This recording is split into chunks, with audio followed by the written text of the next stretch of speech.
ici tu prends n en entier pair, à une matrice dont les termes diagonaux sont tous nuls et dont les autres termes sont de plus moins 1, tu veux montrer que cette matrice est inversible. Ici on est dans le cas n pair.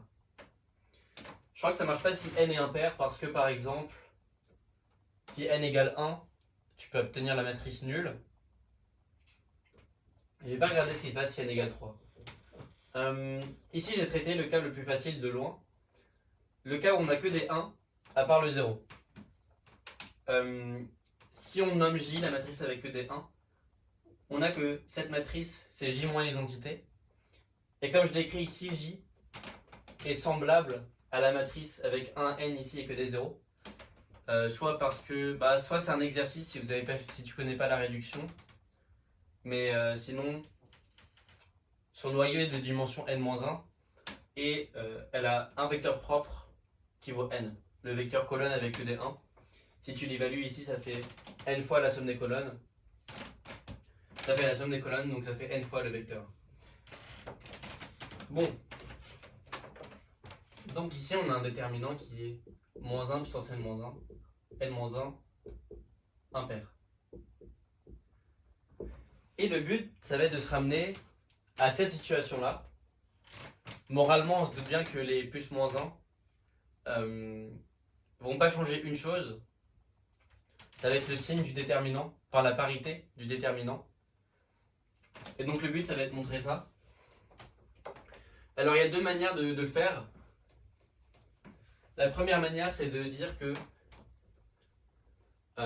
si je rajoute, donc je prends ma matrice J moins IN, et l'idée c'est que je peux arriver à n'importe quelle matrice avec des plus moins 1 en lui enlevant des coefficients qui sont faits n'importe comment avec un 2 ici par exemple.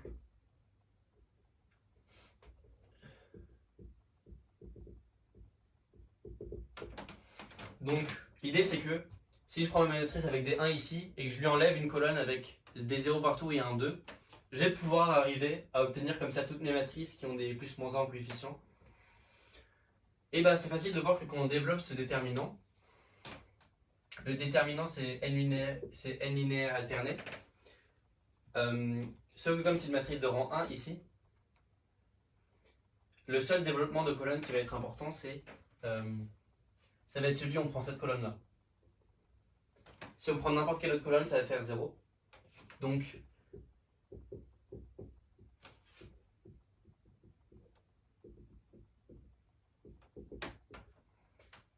quand on va développer, ça va faire det de J moins IN.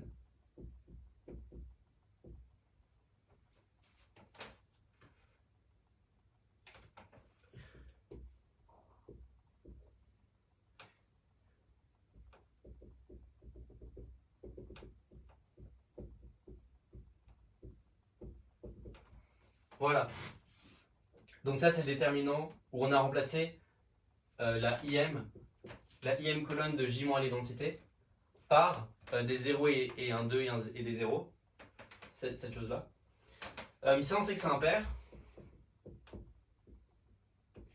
Et ça en multipliant par 2, en sortant le 2 parce que le déterminant est n linéaire, on voit que cette chose est paire.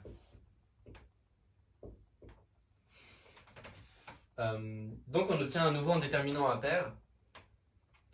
Si on itère ce même processus autant de fois qu'on le veut, on aura tout le temps des déterminants impairs, ce qui prouve qu'on ne peut que obtenir des matrices inversibles.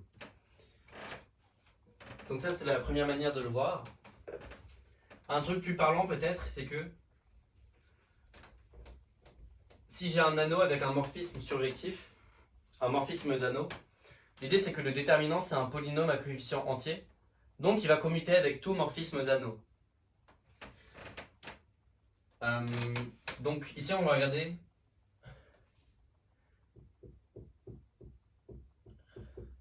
la réduction modulo 2.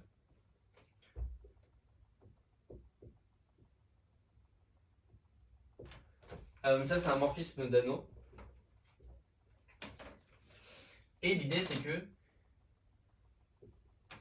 c'est comme je disais, on veut enlever de la parité. Donc l'idée c'est que si je prends une si je prends ma matrice A qui est comme là, je peux réduire la matrice modulo 2, là c'est la matrice où j'ai réduit tous les coefficients modulo 2. J'ai que ça c'est égal à j moins in modulo 2. Et ce qu'on va en déduire, c'est évidemment un truc sur la parité.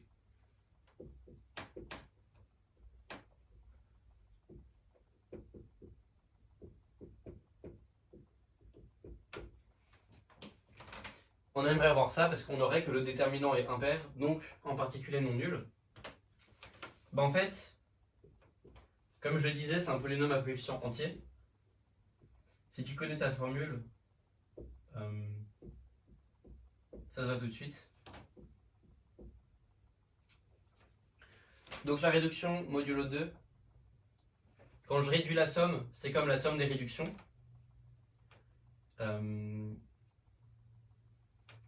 Et la réduction du produit, c'est le produit des réductions.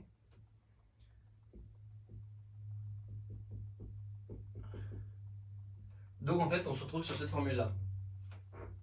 Parce que quand on réduit la somme du produit, c'est comme si on réduit la somme du produit de la réduction. Et donc là, on voit que ça, c'est égal à j-in modulo 2. Et donc que le déterminant de modulo 2 est égal, en refaisant l'opération en inverse, au déterminant de j-in modulo 2.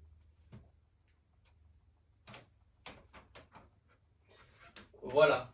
Là, on a vu un certain lien entre inversibilité et passage dans des anneaux différents. Il y a une chose qui est vraie, c'est que si on est inversible dans Z, par exemple, ou dans R, enfin si on est une matrice à coefficient dans Z, dont notre inverse est à coefficient dans Z, alors on sera inversible dans Z sur 2Z, mais la réciproque est fausse. Voilà, ça c'est sur le lien entre inversible et réduction modulo n'importe quoi. Et ça fait une petite preuve pour cet exercice.